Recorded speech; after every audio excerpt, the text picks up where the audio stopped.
Hello, my name is Teresa Chickowitz, and I'm honored to be here representing Betrayal Project USA with Gail Seiler, our president. We are a victim-led organization dedicated to exposing institutional betrayal, honoring those that we've lost, and pursuing justice for the crimes committed under the guise of public health and COVID-19.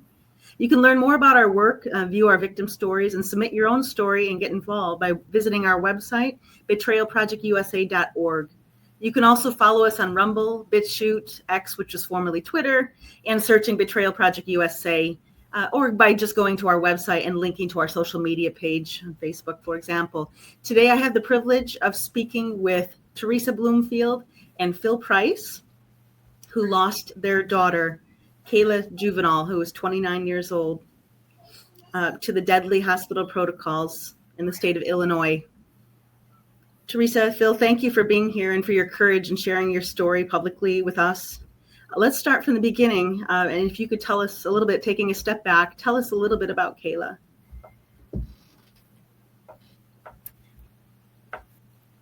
Kayla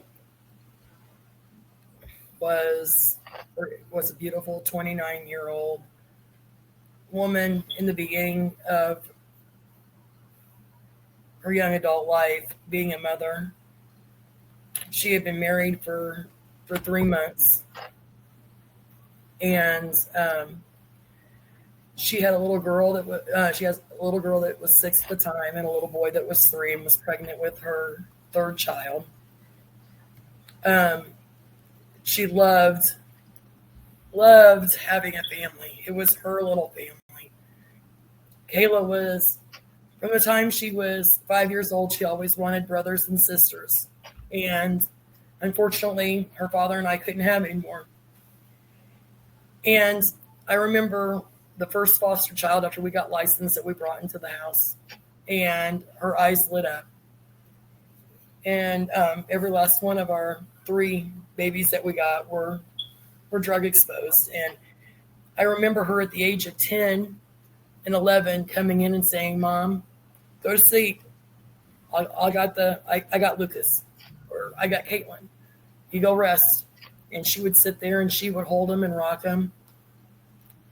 She was her second mother. And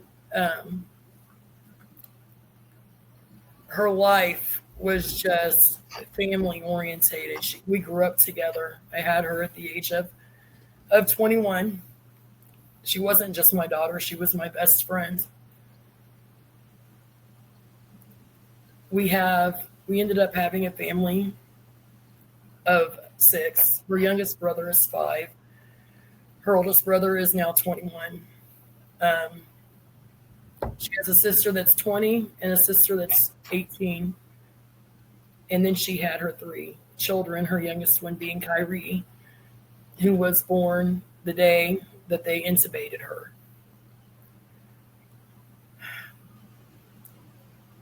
Kayla would give anybody the clothes off her back. She would drop in the middle of anything and go help her grandparents.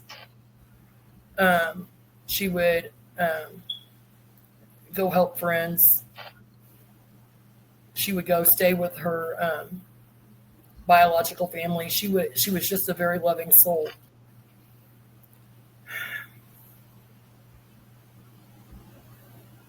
Phil, do you have anything to add to that about your granddaughter? As she was talking, I was going through some pictures of Kayla. She was just, how old was she? She was about 3. About 3 years old. We took her to the amusement park, not too far from here. And she was a lovely child. My wife and I are getting it rough physically now. And if she was here, she'd stand by our side. And she just is a beautiful, beautiful person. And I can't remember much if she was, I can't remember any time that she had a bad word to say. towards anybody. And it just my first biological granddaughter. And I got many granddaughters now, grandsons, great grandsons. But to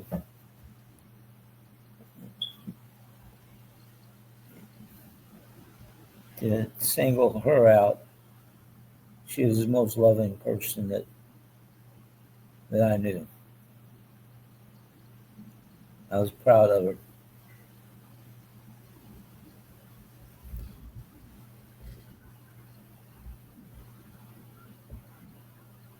It's such a waste.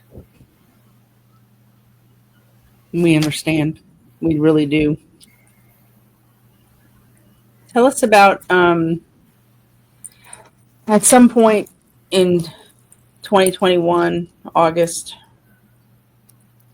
Kayla got sick with COVID. She was pregnant.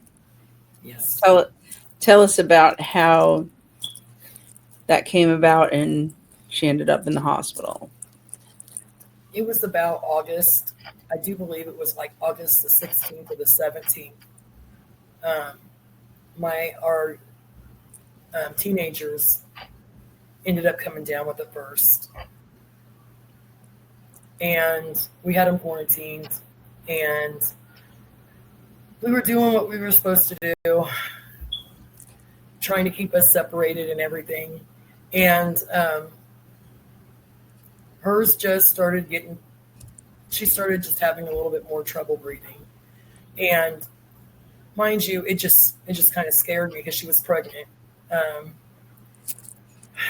So we ended up calling an ambulance, and they ended up taking her to the local hospital in Danville, Illinois. She was there approximately for, I think, 4 or 5 hours, and then they airlifted her to Champaign, Illinois, over to Carl. And then that's when she was in there. She wasn't even in Carl Hospital admitted 24 hours. And it was late night, early morning. They called me and said that they were wanting to intubate her. She was very emotional, scared, crying on the phone. I could barely understand her. They had her because she was on a BiPAP. She just wanted me. The hospital at first didn't want me up there, but they kept saying if her oxygen dropped below 95%, that they would have to emergency intubate her. Wait, 95%? Yes, at 95% is what I said. And it states it in her records. If her oxygen drops below 95% because she's pregnant, because of the baby, they would have to intubate her. Her oxygen hadn't even plummeted below 90. Yeah, wow. Because between 90 and 100 is normal. Yeah. Yeah, like mine's 95, 96 on a good day. Yeah, mine too. Go ahead. But they told me this, and she was so upset, and they couldn't get her to calm down. So they finally told me to come up to the hospital if I could calm her down. So her father and I jumped in the car, and we met each other downstairs and walked up to the ICU unit. They wouldn't even open the door any further than just a crack. I couldn't touch my daughter. I couldn't hug my daughter to calm her down. Nurses were standing right in front of the doors and the windows. You know, it was a sliding glass door. They weren't going to open it. Her father and I had to talk to her through. hard glass in an ICU unit. Like I said, the door was just cracked open. And it wasn't like we hadn't just gotten over COVID. So it's not like we weren't going to be exposed, like we weren't already exposed or had it. But no touch whatsoever. They had told me that she had to be intubated or it was going to be her and the baby's life.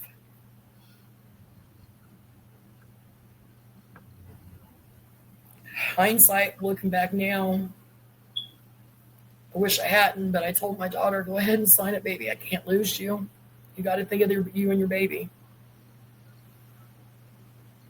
She was a strong one in that aspect. Did they,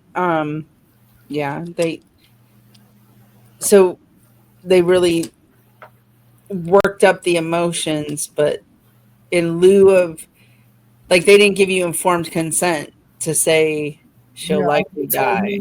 They told me that if she was not intubated and they didn't get take the baby, that it just may not be my daughter that may die. I would end up losing my grandchild too.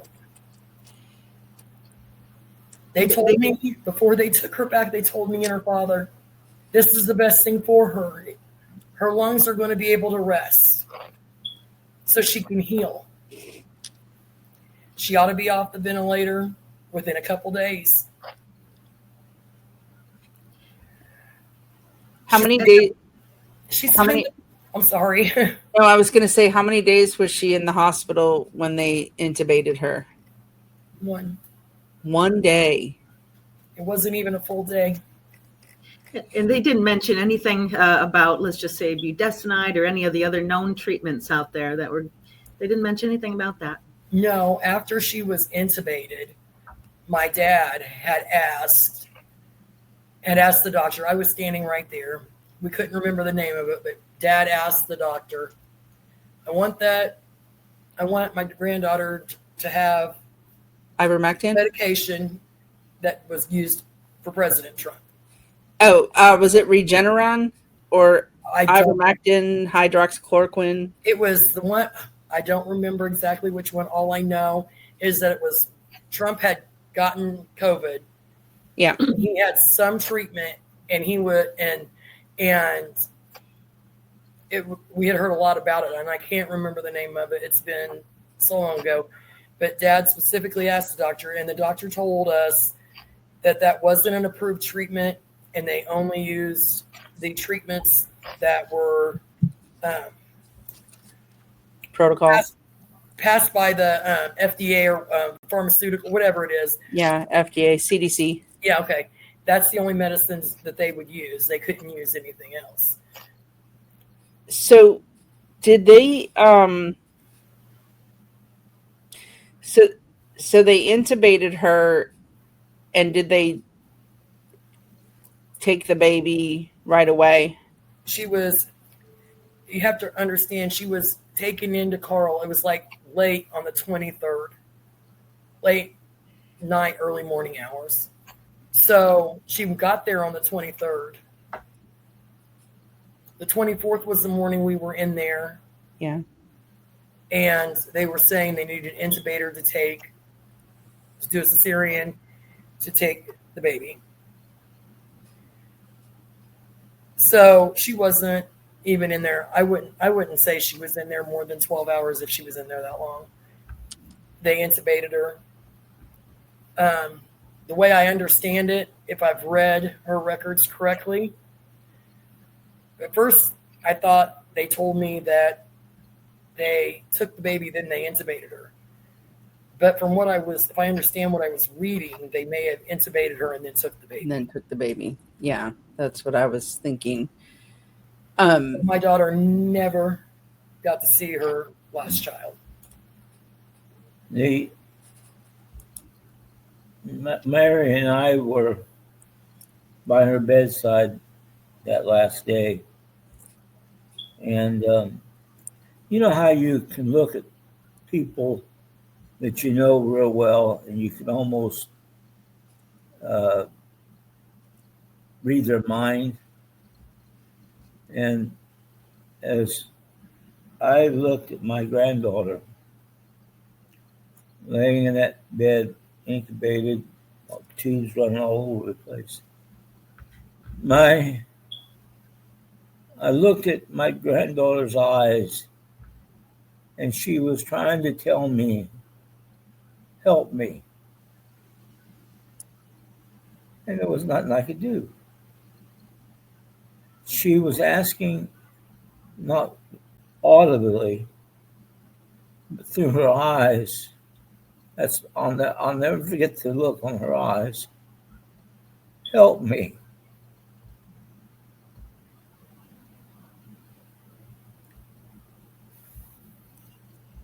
I cannot tell you how many times I think of that situation. Help me. And there was no help. You hear that so much where families feel so powerless and they don't really,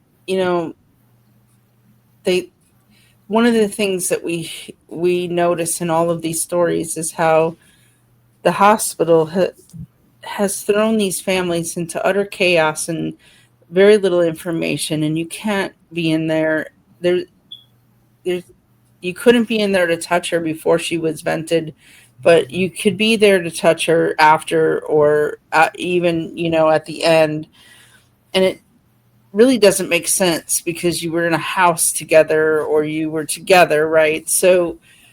Um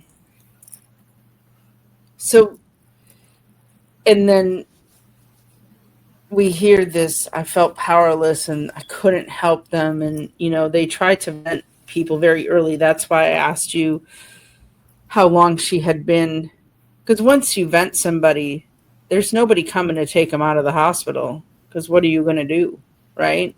I mean, if they're just on oxygen, you could get oxygen at home and another doctor and take your loved one home. But the earlier they can vent somebody, you're not going to take somebody home on a vent. So you, after she was vented, you were allowed to go in. Well, the baby you were About allowed 20, I think it was about 20, 24 to 48. I'm still a little iffy on the time frame. I apologize. No. At first, the only way we could see her was over tablet. They would set up and it had to be a certain nurse. It had to be in the evening time when everything had calmed down, and they would set up a time. And I call, and I would be able to see my baby laying there in bed, intubated. Her brother and her sisters talked to her. Her grandparents talked to her. We would let her hear her kids' voice, but we couldn't let her kids see the phone. I took that picture we're looking at now. I personally took that picture of her. And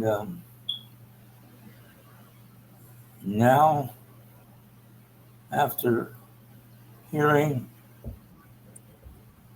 the doctor say in the meeting, she's not worth saving, or she's not salvageable. She was unsalvageable. Obese and unsalvageable. That my granddaughter was obese, to say the least. But that doesn't mean that she's any less of a person. And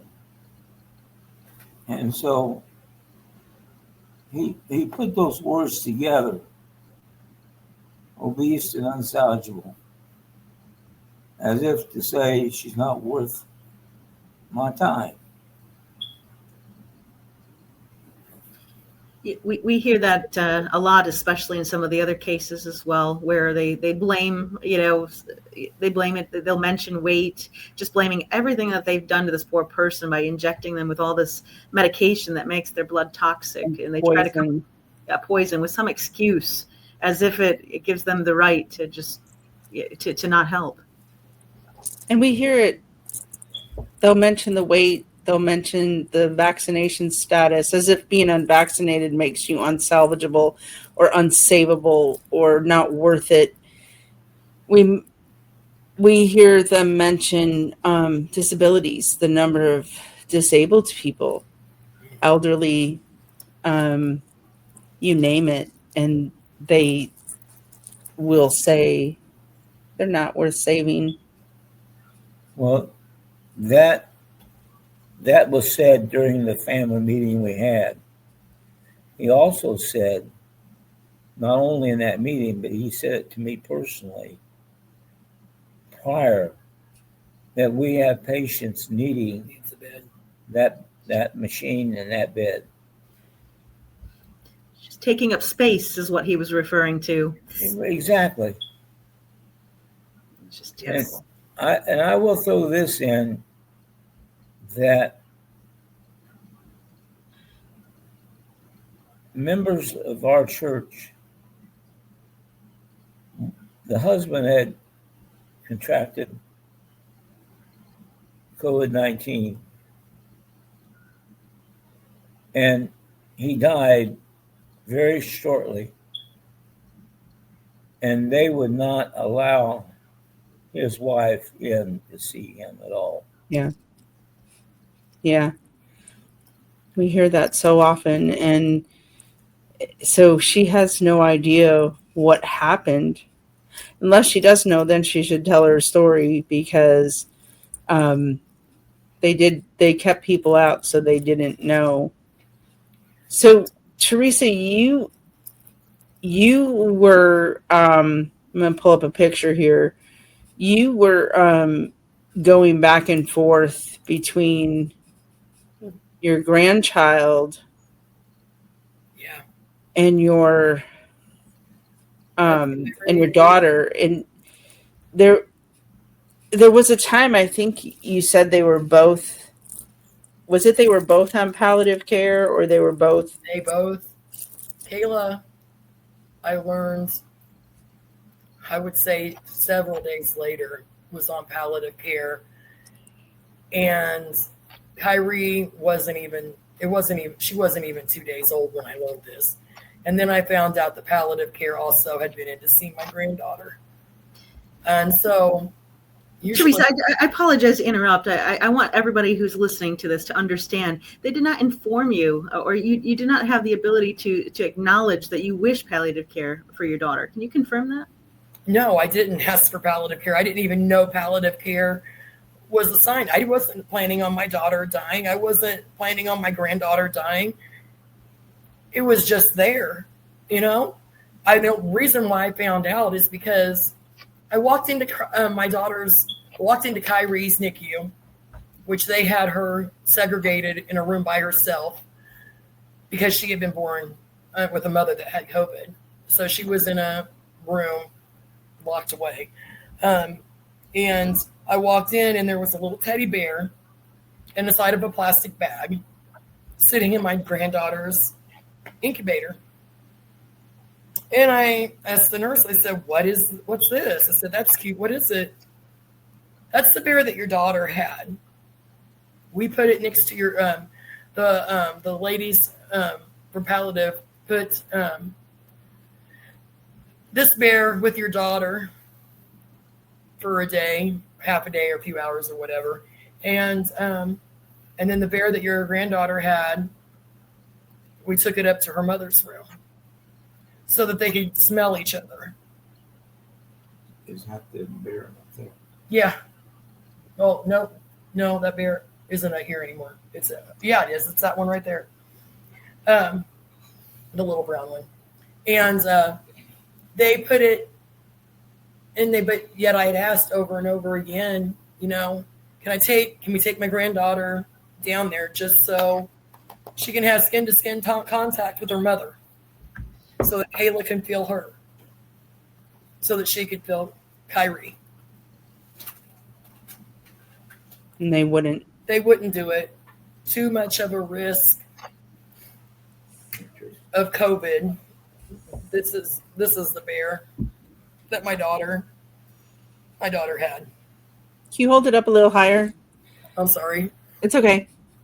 Okay. And they had it in a plastic bag, you said? Yeah, it's in a plastic bag. How ridiculous. Of her little incubator down at her feet. This is so ridiculous because this is just so people understand. Palliative care is hospice. It's end of life is what they're doing.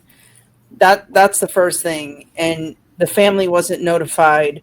There should be a conference when you go onto palliative care or comfort care, whatever they want to, nice name they want to call it. It's hospice. And there should be agreement either by the patient or the family if the patient is incapacitated, and that never happened. And that is actually disgusting. But secondly, this is in August of 2021. It's not like people didn't know that a novel virus like COVID doesn't attach itself to things. Like there's no way that the bear or even Lane, first of all, she was vented already. That's a closed system. So the baby skin to skin would not, matter of fact, whistleblower doctors have come out and said that they vented people because it was a closed air system and they didn't want to get COVID. So they would vent people who didn't need it. So that if that's the case, it's stupid, but if that's the case, there's no risk in laying a baby on their mother's skin to skin, especially when the mother's vented. Who would have, and only God knows this, who's to say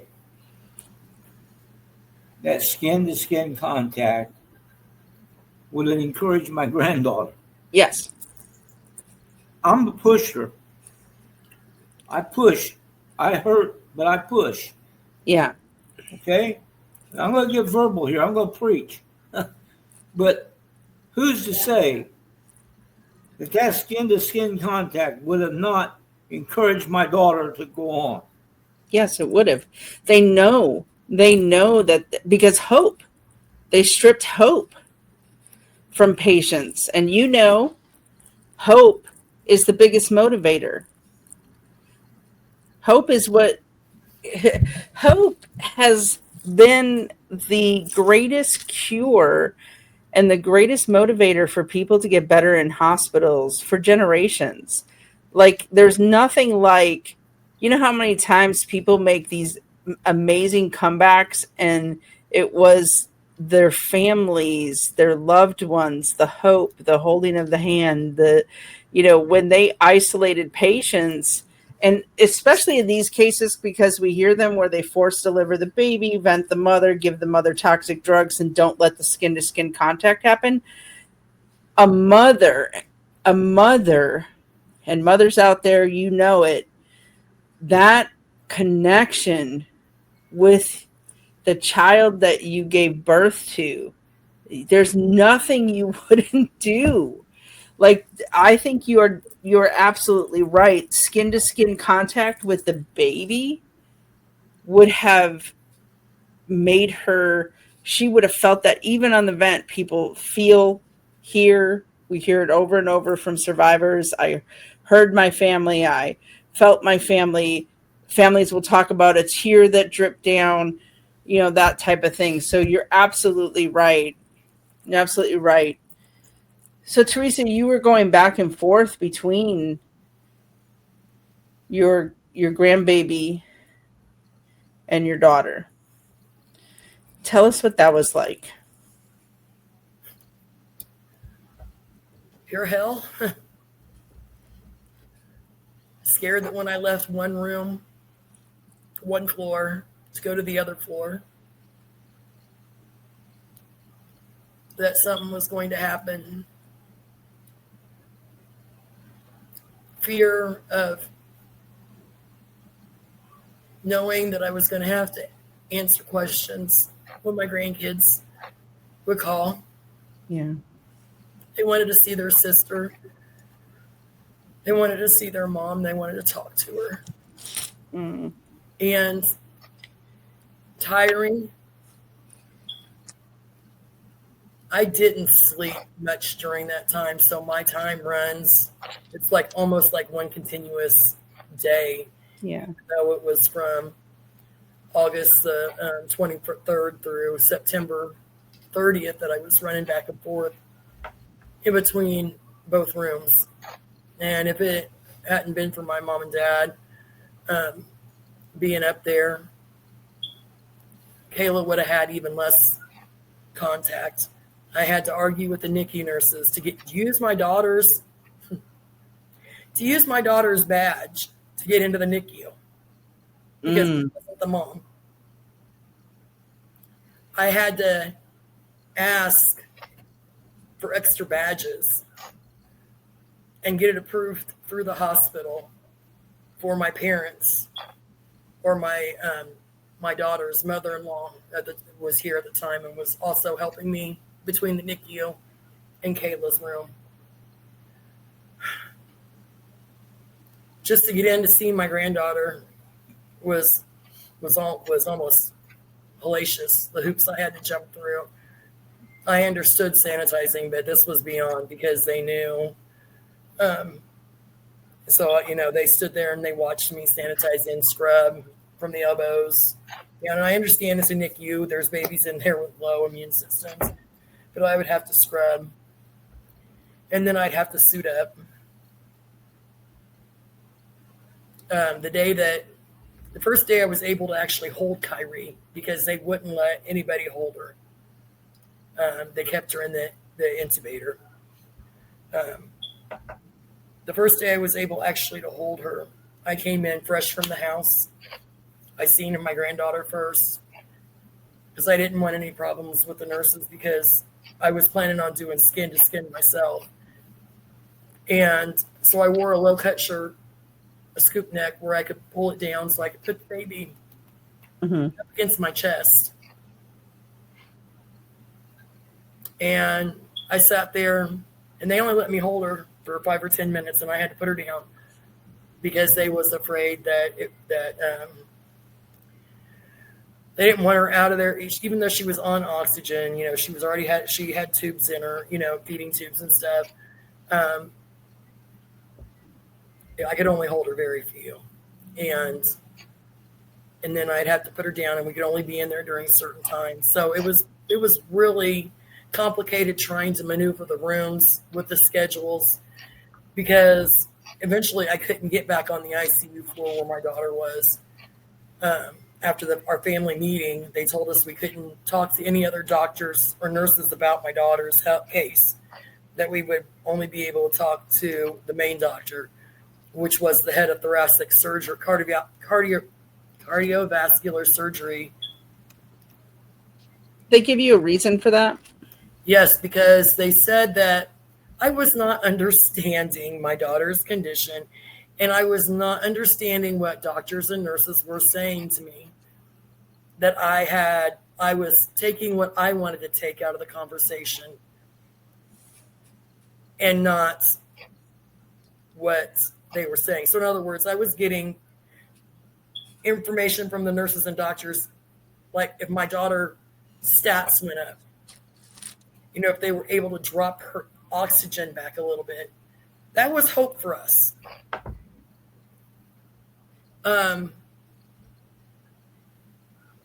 And so, of course, it went through the family, it would just went through the line. And then I would question the doctor. Wait a minute. Her oxygen was just at this. You just dropped it down 30%, and now you're telling me that she's even worse. So I started making waves by asking questions. Mm-hmm. And that was the right thing. That's a logical thing to do. You're monitoring. Nobody knows your child like a mother does, right? You know her, you know your daughter, and it was very right for you to challenge a lot of the things that they were saying. Especially, you had mentioned that that they had given her medication that you didn't even know about, right? That Right. behind you didn't know. So of course you're asking questions. What's changed? What's changed, right? Yes, Well, they let's talk about some of the medications, because the medications, did they give her remdesivir? remdesivir. I do not believe they gave her remdesivir. No. Okay. They Midazolam? midazolam. Yes. Um, they had her on Dilaudid, ketamine, Versed, Propofol. Propofol. Mm-hmm. Yeah. The Michael Jackson drug. Lasix. Um, and Fentanyl. Fentanyl. Yes. They also put her on Ativan. She developed sepsis while she was in there. From the Okay. airway, they said the airway or the tube. It states that in her records at one point. Sepsis is contracted in a hospital by neglect. She also had a wound on her back that I just Yeah, found out. that's neglect. Mm-hmm.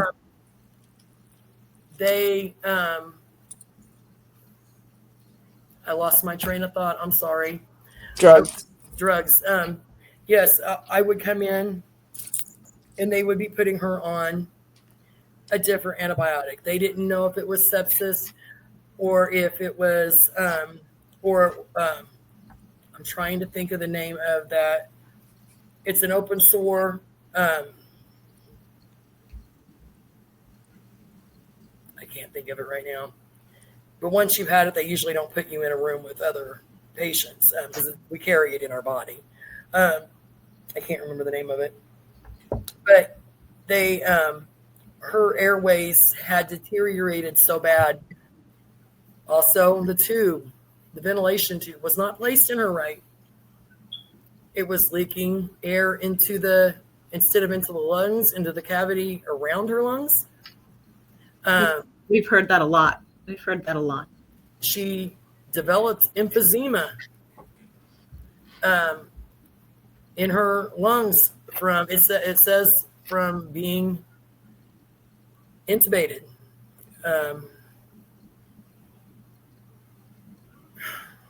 There is just so much. She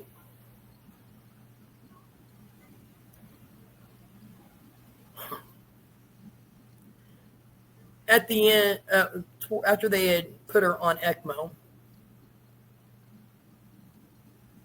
the most shocking day that really hit home, I walked in after seeing my granddaughter.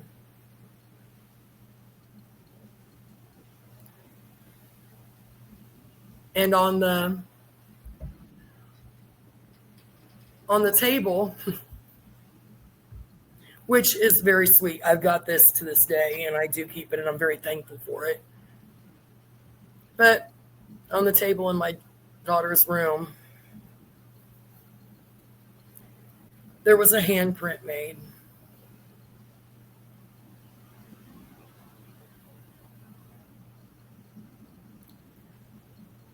I looked over at my daughter.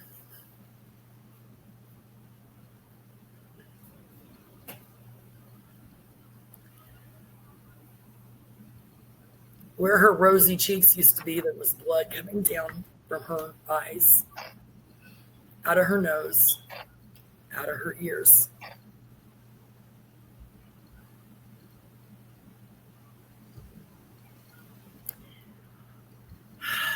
I called the nurse because it scared me to death. They said it was from the blood thinner and being on ECMO. And they said that her body was breaking down. See, in that family meeting we had like 24 to 48 hours beforehand, the doctor told us specifically, because he wanted us to remove her from life support. Her father and I said no. Her grandparents said no. Her husband said no. And the doctor looked at us and said, she'll declare herself in 3 days.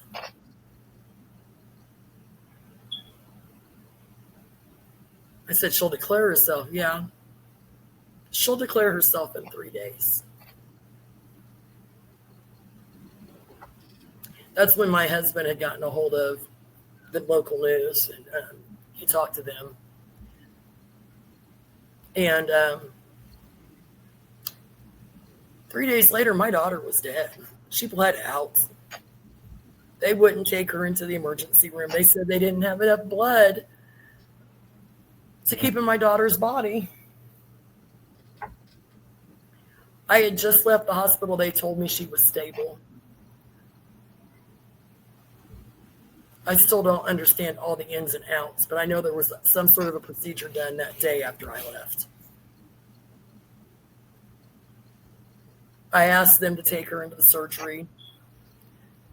If they could take her into surgery and stop the bleeding. They said no. She was too far gone.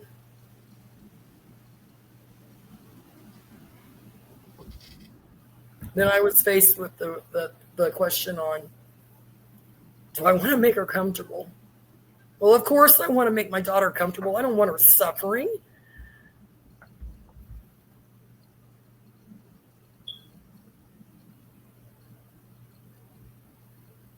So I had to be the one that said, stop giving my daughter blood. Let her go. Had I wrapped my head around what was happening? No, never in a million years. She had a 6-year-old, a 3-year-old, and a newborn baby that was 3 pounds laying in the NICU. Never in a million years did I think my daughter, who was full of life, was a fantastic mother, a wonderful sister, an awesome daughter.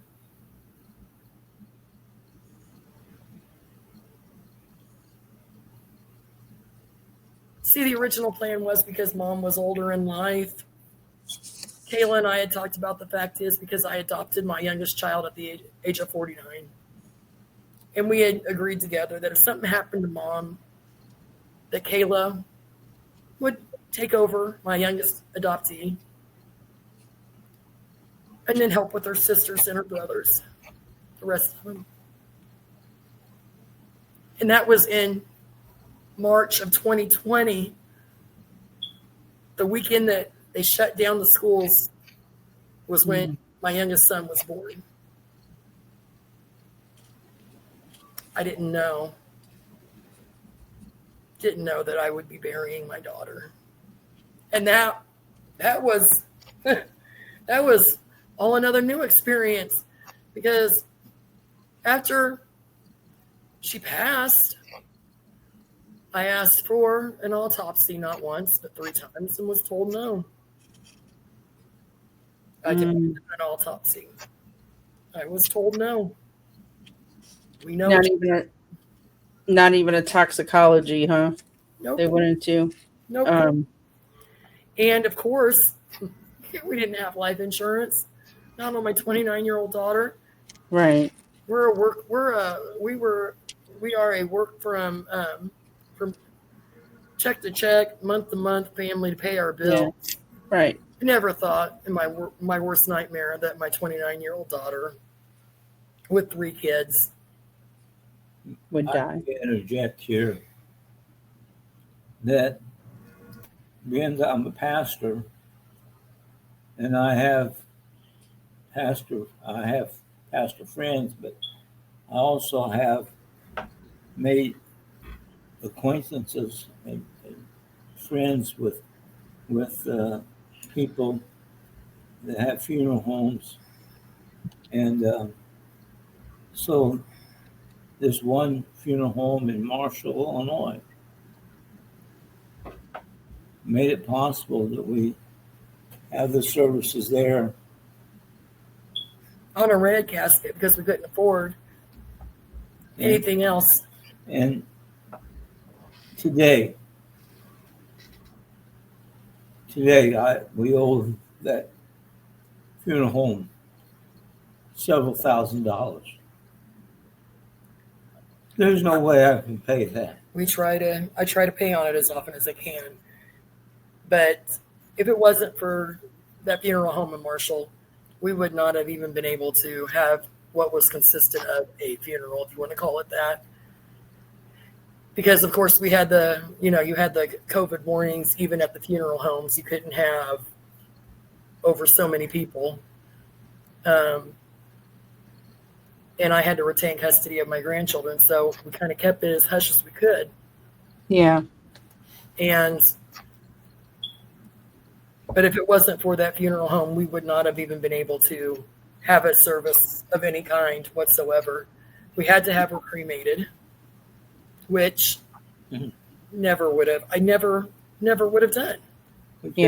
We kept her remains here on the bookshelf. I had to take them home with me. I would face it every day.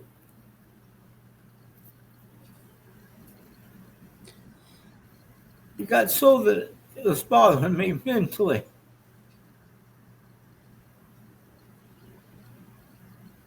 Yeah. I want to. Because I was having some physical and emotional problems dealing with that.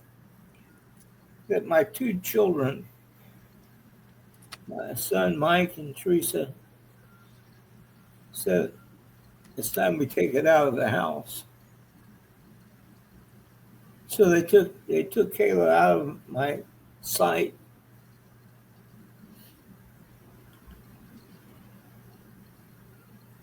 I never really thought that I would be subject to that. No one should have to go through that, what you went through. Yeah. No one. I'm a pastor, and I'm called to the bedside of people. I'm right now. I'm a hospital chaplain here in Paris. But he wasn't allowed in his granddaughter's room under that. And I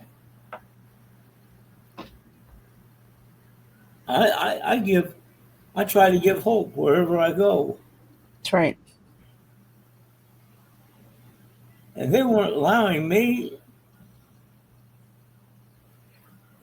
I wasn't some self-called, self-made pastor. God called me into the ministry. And I took my family and I went to Bible college, worked 2 jobs the whole time. And I wasn't allowed to be a chaplain to my own granddaughter. And you know how important hope is, and hope is incredibly, incredibly important. I want to ask you about some of the impacts since. Well, first I want to say if there's any benevolent benefactors that are listening to this and they want to be able to get a hold of you about those funeral costs, they can reach out to email at Betrayal Project USA and we can connect you. I'm going to say that because somebody might be listening and say, hey, I want to help. Secondly, I want to ask you about, there's been a lot of impact to your life after this has happened. It's been 4 years. It's going on 4 years. You're going to be. It's coming up on 4 years, right? So 30th. What? In a couple weeks here, the baby's now. Baby turned 4 on August the 24th. A bittersweet day for me. Yeah. For all of us, we love the fact that we have our granddaughter and we have our little angel. And believe me, she's a little terror. She's a spitfire. But she turned 4. And I wish I had put a picture, sent you guys a picture of her now. But she's 4. She's in pre-K.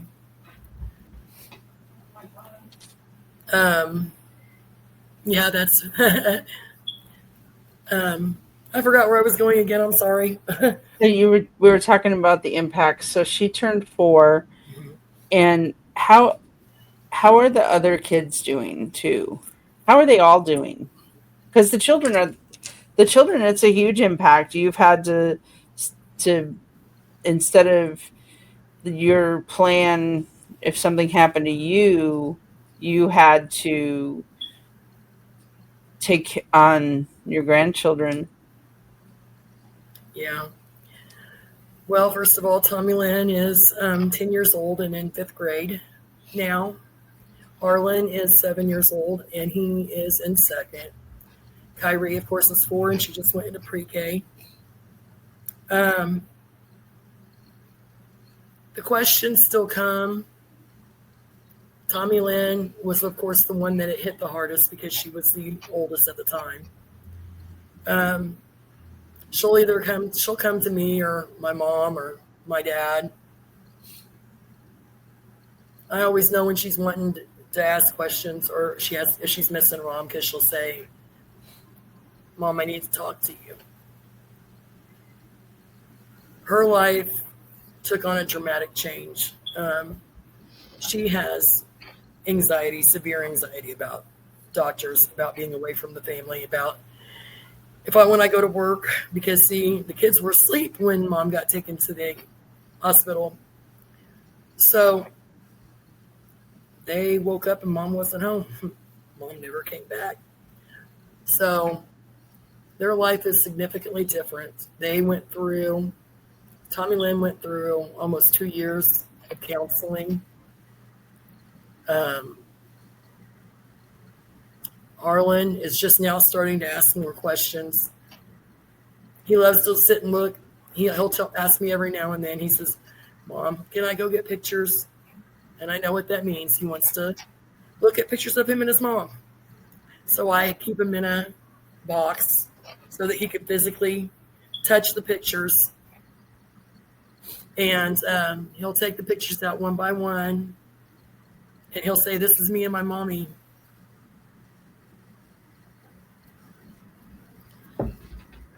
And he thinks being heavy or fluffy, that's how he remembers his mom.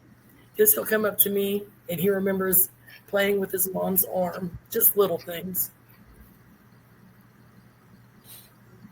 But it was a family effort to get them to where they're at, a multi-general family effort between my parents and my brother and his wife. They lived with us, what, a year and a half, 2 years? Yeah, a year and a half, 2 years. We came and stayed with Mom and Dad after their mom passed. So it was me and Mom and Dad and my brother, and then my ex-husband would be in there off and on, but mainly at this house when we were here. But it was a group. It took us all. Yeah. But the kids are thriving now. But do they miss their mom? Every single solitary day. I look at that little 4-year-old. I try to explain to her who her mom is. But she doesn't have the mental capacity right now to understand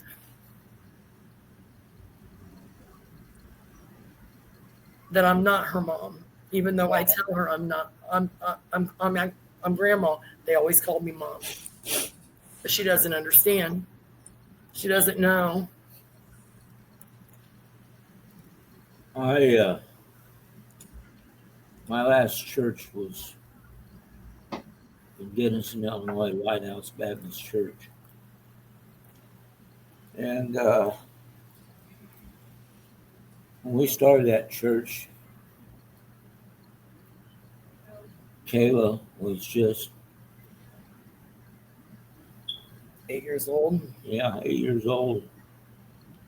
We'd have vacation Bible school, and we had a lady that come in, did the program for me. But I had the privilege of taking my little granddaughter, 8 years old, and leading her to the Lord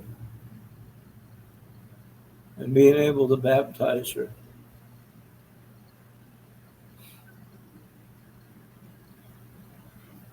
That was precious to me. Teresa, But what's our- going? I'm sorry. No, it's okay. Our lives have changed significantly.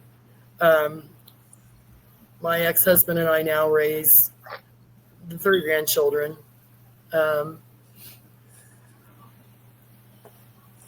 The things that have impacted. I wish I could have seen my daughter's face when her brother had his first baby this past year. He named her after Kayla. I was gonna ask you about that. So, at some point, you realized something was terribly wrong, or maybe you always felt that way because you were asking questions in the hospital. But at what point did you start to suspect that perhaps they killed your daughter? I believe it was 24 to 48 hours after they intubated her, because I was in the room with her, and I was getting ready to go down and see Kyrie, and Kayla was talking over her ventilator. I mean, she was whispering out, I could hear her. And she was asking about the baby, and I said, she's okay. She's in the NICU. I'm keeping an eye on him. She said, take care of her. I said, I will. But I said, Mom needs to go take care of your babies. Well, my daughter did have panic anxiety disorder. And she started panicking because Mom was leaving. She was my rock and I was hers. And I told the nurse, I said, she's starting to have a panic attack. I said, could you come in here and just sit and talk to her after I leave so that she does. They came in, and I know at least 4 different doses of her fed when I was standing there. Oh my gosh. And I asked her specific, and they were giving her other painkillers too. And I specifically asked that nurse, I said, isn't that too much? She said, no, this won't hurt her breathing at all, because I specifically asked. I left that day, and I shouldn't have. That's the night that they called us about 5 hours, 6 hours later, and my daughter was coding, and that she wasn't supposed to make it through the night. We went up to the hospital, and Dad slept on the floor by her bed, praying all night. You should see what it says in the hospital notes, but we'll leave it at that. Yeah, I can't wait to see those hospital records, actually, because I'd like to see whether or not they overdosed her, because it sounds like an overdose. It sounds like what happened to many. They painted me as a religious fanatic. I've been to Bible college, Tennessee Temple University. I worked 2 jobs while going to Bible college. I could tell you, I got a lot of things I could say, Yeah. but the fact is, they wouldn't allow a preacher to have personal time. Yeah, that's very common. What bothers me the most, and this is out of context, I'm sorry, but what bothers me the most, money is at the root of all of this. Money. Okay, Yep. just not far from here. There's a plant that makes medicine. Okay, Yep. we got enough medicine to whatever, and there's side effects to those medicines. I don't understand. I just don't understand why. When did hospitalization become money? When it became corporate profit driven, right? When insurance companies came about. I had to have an X-ray of my chest, and the lady behind the desk says, "Well, if you don't have insurance or X amount of dollars to pay for this, then I don't know what to tell you." Uh, it's all money driven. It always is. Yep. All right. There's a great document out there from AJ DePriest called "Follow the Money," and it is all about specifically about that. And so what was the driver for you, Teresa, to say, I'm finally going to tell her story? I've wanted to tell her story. I don't want people to forget her. I don't want people to not know that my child existed. She was so young. So young and full of dreams. And I would sit and think, how can I keep my daughter's memory alive? Because it's got to stay alive, because she isn't going to be here for all the monumental moments that a mother would be. I got to keep her story alive so that she's alive. They just don't realize they took my baby. They took my grandchildren's mother. They took my kids' sister, their best friends, their liaison, the go-between between mom and dad when they wanted to do something. Where do people, I just don't understand how people get off thinking that they just decided who was going to be God.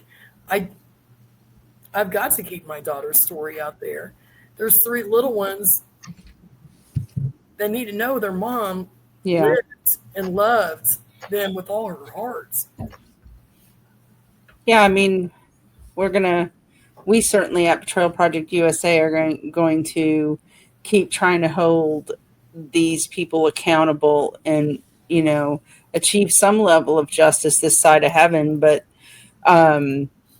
yeah, because some of these doctors believe the MD stands for minor deity and that they get to play God and decide when people live and die and all of that. And we're going to tell these stories. And if anybody is watching this and has a story, they need to tell it. It wasn't just, God is the author of life, and whether they rob somebody of 10 minutes of life, an hour of life, or 50 years of life, or, whatever, it's still homicide, right? So we believe fully that we need transparency and accountability, and we can't let them memory hole these stories. So I'm very glad that you came forward, and I appreciate the moral courage to tell your story publicly. I think it is very important to tell your story publicly, and hopefully we can give you more opportunities in more venues to tell your story to mass amounts of people. I also, Ellie Hayes, whose brother was killed in Kentucky, she created some of these for you, these photos, and I would like, when we stop the recording, I'll tell you what I need you to send me, but I'd like to have her create one for each of the kids too, because it sounds like sometimes they need a hug from their mom. And I thought, this one that she created, I would like to have her create one for you. What? You missed it. Look. And I will send that. Where'd that come from? Ellie Hayes creates these as memorial photos, and so I'll show it one more time. And so I will tell you what we need to create one for each of the kids and for you, Grandpa, and make sure that you each have one so that you can keep it on your phone or you can keep it on your computer, your tablet. And when you miss her, you can have a hug. And Ellie, you know her on Facebook, Dead Serious, Kind of Not. She's been a staunch advocate for her brothers. Her brother, she created these. She wrote a program to create these because she wanted a hug from her brother every once in a while, but she wanted his kids and his grandkids that he never met to have a hug whenever they needed it. And so it is like that forever hug. And I'm going to send these files to you, and I'm going to tell you afterwards what kind of pictures we need to create one for each of you, because it's just such a loving type of memorial picture that you can have. And I think the children, I know, like, it's been very healing for Ellie's, grandkids, and for her brother's children, because he was only 36 when he was killed, right? And he, went in for a foot. So, so I hope that that's comforting for you, and we want to make those for your family. I know Mom's gonna cry over that one. We thank you guys for having the courage to tell your story today. It's sometimes having to relive it, but you guys did a great job going through and explaining all the details. And we know that's just a fraction of what actually really happened, and that there was a lot more. But thank you for continuing to tell your story, and especially for joining Betrayal Project USA and continuing our efforts to make people aware of what's going on. Thank you. Do you have any final words you want to say?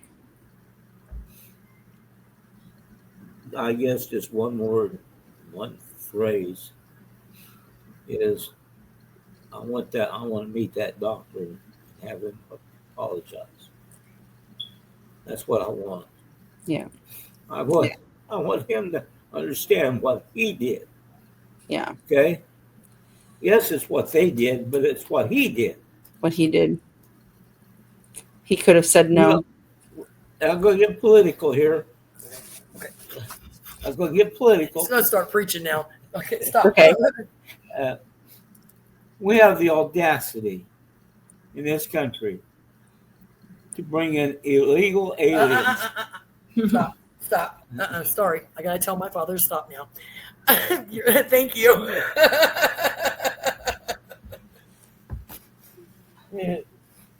Thank you. Thank you guys so much.